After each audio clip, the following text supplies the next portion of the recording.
नमस्कार, स्वागत है आपका। मैं हूं आपके साथ हिमांशु दीक्षित। उत्तराखंड में अवैध मदरसों के खिलाफ सबसे बड़ा ऑपरेशन हो रहा है। अवैध रूप से चलाए जा रहे मदरसों पर ताबड़तोड़ कार्रवाई हो रही है। उत्तराखंड में यूनिफॉर्म सिविल कोड लागू होने के बाद अब धामी सरकार का यह दूसरा बड़ा एक्शन है। पूरे उत्तराखंड में 110 मदरसों को सील किया जा चुका है और अब इन मदरसों की फंडिंग कहां से हो रही थी, यह जांच की जा रही थी। राज्य के बॉर्डर एरिया में ही ज्यादातर अवैध मदरसे क्यों खुले हैं, इस एंगल से जांच हो रही है। और इन अवैध मदरसों में छात्रों को कैसी तालीम दी जा रही थी, अवैध मदरसों पर एक्शन और इन्वेस्टिगेशन के बीच उत्तराखंड वक्फ बोर्ड के जो चेयरमैन हैं शादाब शम्स, उन्होंने इन मदरसों को लेकर कहा है कि हमें कठमुल्लापन नहीं चाहिए। यह शादाब शम्स ने कहा है। उत्तराखंड वक्फ बोर्ड के चेयरमैन ने ऐसा बयान क्यों दिया, वो भी हम आपको बताएंगे, दिखाएंगे। लेकिन उससे पहले उत्तराखंड में अवैध मदरसों पर हो रही ताबड़तोड़ कार्रवाई की खबर आप देख लीजिए। बड़ी खबर आपको बताते हैं। उत्तराखंड में अवैध मदरसों पर बड़ा एक्शन जारी है। उधम सिंह नगर में 16 अवैध मदरसे सील किए गए हैं। 16 अवैध मदरसे, ये देखिए ताले लगाए जा रहे हैं सील के साथ। उत्तराखंड में अब तक 110 अवैध मदरसे सील किए जा चुके हैं। बिना रजिस्ट्रेशन ये अवैध मदरसे चल रहे थे, अब इनको सील किया गया। ये देखिए सील करने का जो तरीका होता है ना, ताले के ऊपर कपड़ा और उसके ऊपर सील, ये देखिए कि आप खोल ही ना पाए। बच्चों को कैसे बिना रजिस्ट्रेशन के ये अवैध मदरसे चल रहे थे। जगह जगह ऐसे न जाने कितने मदरसे उत्तराखंड में जिस पर अब कार्रवाई की जा रही है। तो तस्वीरें आपने देखी, हमने आपको तस्वीरें दिखाई। अब आपको बता दें कि पूरे उत्तराखंड में अवैध मदरसों के खिलाफ बड़े स्तर पर अभियान चलाया जा रहा है और पिछले 1 महीने से उत्तराखंड में प्रशासन अवैध मदरसों पर ताबड़तोड़ कार्रवाई कर रहा है। तो उत्तराखंड में अवैध मदरसों पर ताबड़तोड़ एक्शन हो रहा है, यह आपने देख ही लिया। अब तक 110 अवैध मदरसों पर ताला लगा है। यह देखिए आंकड़ा, 110 अवैध मदरसों पर। बीते 15 दिन, यहीं अभी से लगा लीजिए 15 दिन में 52 अवैध मदरसे सील किए गए। ध्यान दीजिएगा, अवैध मदरसे। उत्तराखंड में लगभग 500 अवैध मदरसे, देखिए कितना बड़ा राज्य है, और 500 अवैध मदरसे। मजहब की आड़ में डेमोग्राफी बिगाड़ने की साजिश, ये आरोप यहां पर लग रहे हैं कि मजहब की आड़ में पूरी डेमोग्राफी बदलने की पूरी तैयारी की जा रही है, साजिश रची जा रही है इन अवैध मदरसों के जरिए। और ये खुलासे हो रहे हैं। लेकिन अवैध मदरसों पर कार्रवाई के बीच एक बार फिर से कठमुल्ला शब्द, ध्यान दीजिएगा, कठमुल्ला शब्द को लेकर बहस तेज हो गई है। ये शब्द निकले उत्तराखंड वक्फ बोर्ड के चेयरमैन शादाब शम्स की जुबान से, जिन्होंने साफ कहा है शादाब शम्स ने कि ये कठमुल्लापन बंद करना है।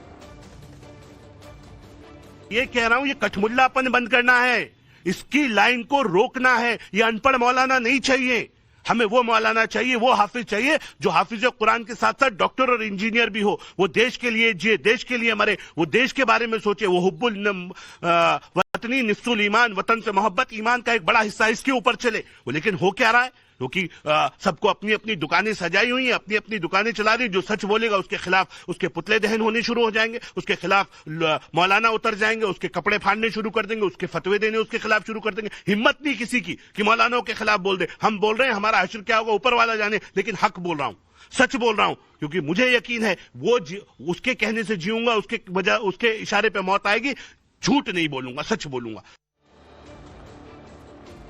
जिन जनाब को आपने सुना वो वक्फ बोर्ड के अध्यक्ष हैं उत्तराखंड के शादाब शम्स। तो कठमुल्ला शब्द को लेकर उस समय भी सियासी हंगामा मचा था जब उत्तर प्रदेश विधानसभा में मुख्यमंत्री योगी आदित्यनाथ ने मदरसों में मॉडर्न एजुकेशन की जरूरत को बताते हुए विपक्ष पर हमला बोला था।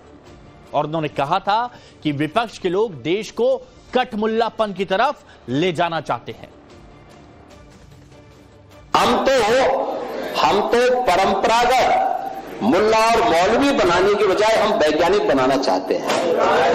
एपीजे अब्दुल कलाम बने तो वैज्ञानिक बने। स्कूलों में फ्री एजुकेशन की व्यवस्था की जा रही है, आधुनिकीकरण किया जा रहा है। ये डबल इंजन की सरकार पैसा उपलब्ध करवा रही है, लेकिन कठमुल्लापन की संस्कृति नहीं चलेगी। हमें केवल मुल्ला और मौलवी, जिसको केवल मजहबी शिक्षा लेनी है, वे वहां तक जाएं, लेकिन अच्छा साहित्यकार, अच्छा वैज्ञानिक, अच्छा गणितज्ञ, अच्छा चिकित्सक, अच्छा इंजीनियर बनने के लिए आधुनिक शिक्षा भी लेनी पड़ेगी।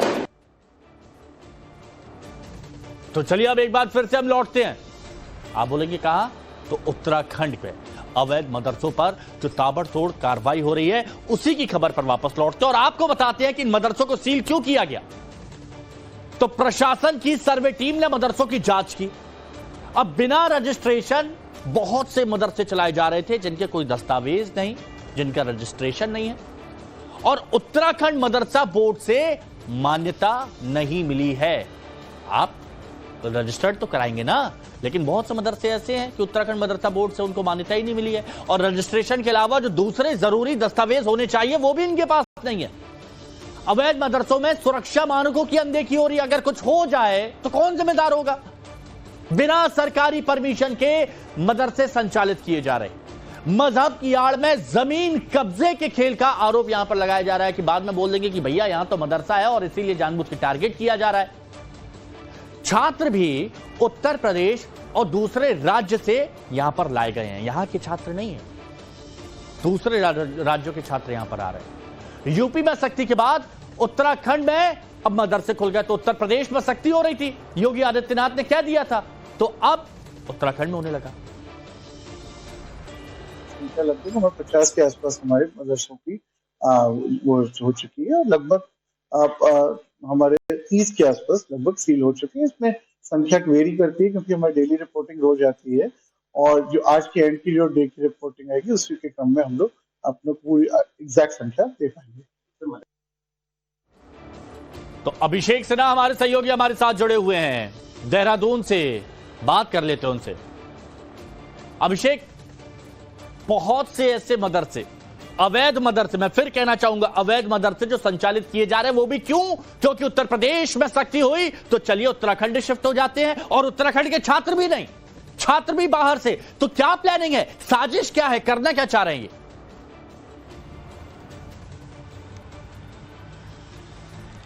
देखिए हिमांशु, सबसे पहले मैं बता दूं आपको, जो अवैध मदरसों की संज्ञा दी जा रही है उसके पीछे का एक बहुत बड़ा रीजन है। जो अवैध का शब्द लेके आई है सरकार, उसकी वजह सीधे रूप से है कि मदरसा बोर्ड में इनका रजिस्ट्रेशन नहीं हुआ। सरकार ने इन्हें नोटिस दिया कि आप रजिस्ट्रेशन कराइए, उसके बाद भी रजिस्ट्रेशन नहीं कराए। और ये एक बड़ा सवाल है कि आखिर क्या वजह है जो आप रजिस्ट्रेशन क्यों नहीं करा रहे। जब रजिस्ट्रेशन नहीं कराया गया तो अब इन लोगों पर कार्रवाई शुरू हो गई। अब कार्रवाई में जो बातें निकल कर आ रही हैं हिमांशु, वो बेहद चौंकाने वाली है। चौंकाने वाली इसलिए भी है, जब हमारी वक्फ बोर्ड के चेयरमैन से बात होती है कि आखिर ये अवैध की परिभाषा क्या है, इसके बारे में थोड़ा सा समझाइए, तो उन्होंने बताया कि ये जो परिभाषा है इसके पीछे एक प्राइवेट आदमी मदरसों का संचालन करता है, और वो अपनी एक टीम बनाकर लोगों को पास चंदा करने के लिए भेजता है, फिर जमीन खरीदी जाती है, और जमीन खरीदने के बाद उस प्रॉपर्टी को अपने नाम कर लिया जाता है। यानी जो वक्फ की जमीन होनी चाहिए थी, वो प्राइवेट आदमी चंदा इकट्ठा करके मजलूमों को दिखा कि भाई हम बहुत परेशान हैं, बच्चों को पढ़ाना है, और उसकी एवज में जमीन खरीदी जाती है, और जमीन खरीद के अपने नाम कर लिया जाता है, और उसकी एवज में वो करोड़ों पति बन रहा है। जो वक्फ में जमीन दर्ज होनी चाहिए थी वो वक्फ में दर्ज नहीं हो रही, बल्कि वो प्राइवेट आदमी, यानी जिसकी संज्ञा दी गई, कठमुल्ला शब्द जो दिया गया है वो इसलिए दिया गया है जो पाखंडी रूप से, जो मजहब को मानते तो हैं, मजहब की बातों पर वो पूरी तरीके से अमल नहीं करते। जैसे इन्होंने कहा है कि शरीयत में कहा गया है जो भी पैसा चंदे से इकट्ठा किया जाएगा वो वक्फ में दर्ज होगा, लेकिन यहां ऐसा नहीं हो रहा है। सरकार जो इसके पीछे कार्रवाई करने में जुटी हुई है, वो वजह यही है कि आप जो चंदे के नाम पे पैसे इकट्ठे कर रहे हैं, आप रजिस्ट्रेशन नहीं करा रहे हैं। इसके पीछे की वजह क्या है? नोटिस दिए गए, नोटिस में कोई जवाब नहीं दिया गया, बल्कि उस बात को टालते रहे। कुछ लोग कोर्ट की तरफ मूव करने लगे, कुछ लोग नई नई परिभाषाएं करने लगे कि हमें टारगेट किया जा रहा है। सरकार का सीधे रूप से कहना है, आप अपने हिसाब किताब बताइए। ये जो बिल्डिंगें बना दी है आपने यहाँ, कई सैकड़ों ऐसे मदरसे जिसमें बिल्डिंगें हैं लेकिन वो रजिस्ट्रेशन नहीं है, वो प्राइवेट आदमी चला रहे हैं। ये अपने आप में सबसे बड़ी खबर है। कि जिस बात को लेकर सरकार कह रही है कि आप फंडिंग बताइए, बच्चे वालों जो बच्चे पढ़ रहे हैं उनके बारे में बताइए, ये सब चीजें जुटा रही है सरकार। और आने वाले समय में आप देखिएगा ये सब चीजें निहित की जाएंगी वक्फ बोर्ड में, क्योंकि ये सब चीजों को पीछे दान की कमाई से प्रॉपर्टी खड़ी की जा रही है और करोड़ोंपति बन गए यहाँ पे ऐसे लोग। और यही इसी बात को लेके वक्फ बोर्ड के चेयरमैन ने भी सीधे रूप से कहा है कि भाई आप वक्फ कीजिए, क्योंकि ये जितनी भी संपत्ति आपने जोड़ी है मतलब ये आपकी अभिषेक निजी स्पष्ट नहीं है कि ये जनता ने पैसे दिए, मजहब का आवाम नाम ने पैसे लेकर दिए, बच्चों मजहब को की आड़ में अपना व्यक्तिगत फायदा यहां पर देखा जा रहा है। और दीनी शिक्षा से भी कोई अब इनका लेना देना है नहीं है, ना ही कोई रजिस्ट्रेशन, ना ही कोई रजिस्टर्ड डॉक्यूमेंट है। शुक्रिया आपका हमारे साथ जुड़ने के लिए। लेकिन उत्तराखंड में अवैध मदरसों के खिलाफ कार्रवाई में खास तेजी देखने को मिली है। पुलिस के भारी बंदोबस्त के बीच सीलिंग की कार्रवाई हो रही है। अब तक पूरे राज्य में 110 अवैध मदरसों माफ कीजिएगा 110 अवैध मदरसों पर ताला लग चुका है। यह सीलिंग की कार्रवाई से पहले इन मदरसों की जांच की गई थी और इनके पास किसी भी तरह के वैध दस्तावेज या मदरसा बोर्ड का रजिस्ट्रेशन नहीं था, जिसके बाद इन अवैध मदरसों को सील करने का ऑर्डर जारी किया गया। और अब करीब 500 अवैध मदरसों की पहचान हो चुकी है जिन पर कार्रवाई होना बाकी है। ये देखिए यूसीसी के बाद बड़ा एक्शन लिया गया है 500 अवैध मदरसों। और देखिए कैसे ताले लगाए जा रहे हैं, बाकायदा सील किए जा रहे हैं। व्यक्तिगत इन लोगों का फायदा हो रहा था, ना ही वक्फ के अधीन आ रहे हैं, ना ही रजिस्टर्ड थे वहां।